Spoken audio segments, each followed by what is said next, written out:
Hi, COVID numbers coming as the new school year begins for Hawaii's public schools. A majority of the 180,000 students, teachers, and staff returned to in-person learning this morning. Dallas Ontiveros joins us now live in Nu'uanu with more. Dallas? Good morning, Christine and Kelly. Well, you know what? The school bell just rang, and here hanging out with us on Take Two before we wrap things up, we have Principal Len Ueda. Good morning, Principal. How's it going? Good morning. Happy to have you here join us on Wake Up today. We appreciate all the time and the entire, commitment that your staff has brought for the first day of school. A lot of hard work. Yeah, a lot of hard work. Yeah.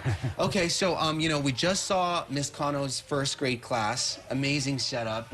How hard did your teachers and the entire staff have to do to prepare for the first day of school and to make sure the Keiki is set up for success? Every year is a hard year to open up the school year, but, this year in particular, again, a lot of unknowns last year. At least this year we had, some things that we knew from last year.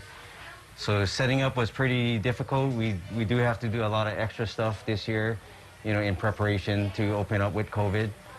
But the teachers are good. The teachers are awesome. The staff is awesome. We have a lot of people that have come in, on their own time to set up their rooms and the campus. So let's talk about some procedures that's going to be happening this school year. Say if a child is sick, whether it's flu-like symptoms or if they have a stomach ache or they're just not feeling 100%, what does a parent need to do to let the school know and to let everyone know that this is being done the safe way? So there's a few things, we do ask the parents to be open and honest with us.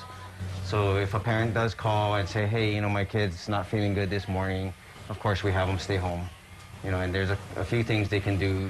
They can either go and get a COVID test, they can quarantine for 10 days, or they can get a doctor's note that, that says it's more likely than not COVID, right? So, like I said, our parents are really good about it. They communicate it. They communicate to us, or the office, or the teachers. We ask them to be vigilant about things because, of course, their safety is just as important as any other kid's safety. So I want to ask another scenario. Say if a teacher or a staff member or even a student wakes up okay, they're feeling fine, but then throughout the day they start to have the sniffles, maybe they develop a cough. What happens then? So, and it does happen. Yeah. So kids get sick throughout the day. They come to the office, and then the health aide will do a temperature check. If they're not feeling good, we ask the parents to come and pick them up. And then the same procedures will kick in after that, as far as making sure that they're not COVID or.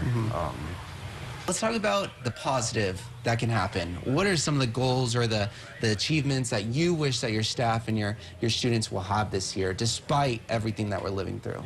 I think the biggest achievement that we can have possible is to get back to normal. Like that's the biggest and the most that we would really like for our kids and our staff and our parents. But, Thank you. And if you want some more details about the safety precautions that we've covered for Wake Up Today or even for Take Two, head over to our website at khon2.com. I think I heard a temperature check back there. Yes, so sir. The protocols are being practiced here. But until then, reporting from the senior, Dallas Ontiveros, KHON2 News, working for Hawaii.